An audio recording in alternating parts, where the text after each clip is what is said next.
Salut tout le monde, cette semaine, j'essaie un aileron auquel on a greffé une Honda Civic hatchback. Et pour ceux qui connaissent le segment performance de la division Honda, vous l'aurez sûrement reconnu, c'est la nouvelle Honda Civic Type R. Et avant de vous livrer quelques commentaires préliminaires tantôt sur ma conduite, je vais surtout vous faire un petit tour du propriétaire rapide de ce matin. Donc voilà, c'est parti.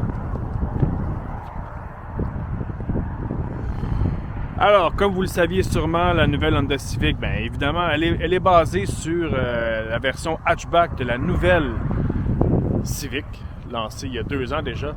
Dans ce cas-ci, il s'agit de la 6e génération de la Type R. Et pour ceux que ça intéresse, puisque la Acura NSX est vendue sur la division Acura au Canada, eh bien, vous avez devant vous la Honda la plus puissante jamais offerte au Canada. Une Honda Civic qui est toujours mue par un moteur 4 cylindres turbo. C'est essentiellement une évolution de l'ancien moteur auquel on a amélioré quelques petits trucs sur le capot.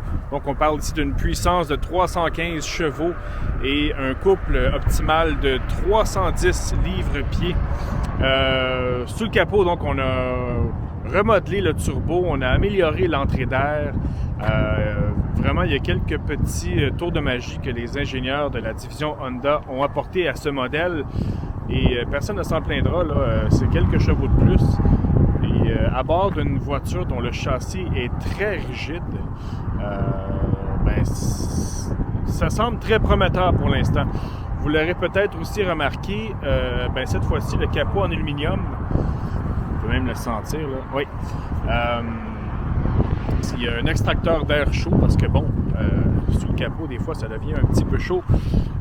J'aime beaucoup la devanture de cette nouvelle Type R. C'est plus mature comme design. Tandis que la précédente, la première qui s'est amenée au pays, en fait, la Type R de génération précédente, eh bien, elle était dotée d'un design un peu plus... je cherche mes mots. Un design un peu plus chargé. Je montre aussi les jantes de 19 pouces qui profitent de freins Brembo.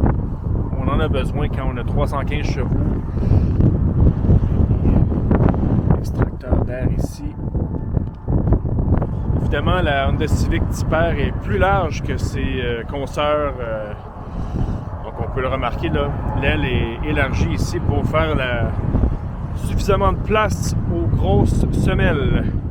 Et je dois aussi vous montrer l'arrière qui, sans surprise, a encore 3 pots d'échappement en plein centre. J'aime beaucoup le nouveau traitement, là. C'est beaucoup plus... on a vraiment l'impression d'avoir un aileron un peu plus fonctionnel que caricatural, comme c'était peut-être le cas dans l'ancienne génération. Je vous montre aussi l'habitacle, qui, à mon avis, est lui aussi amélioré. J'adore les nouveaux sièges, ils sont confortables. C'est du Suède, ça fait un peu moins bon marché que sur la dernière génération. Et que dire des tapis rouges? C'est anodin, mais ça change l'ambiance à l'intérieur du véhicule. Je vais même vous montrer la banquette qui a des surpiqûres rouges cette fois-ci. La dernière n'avait pas ces surpiqûres rouges, si je ne m'abuse.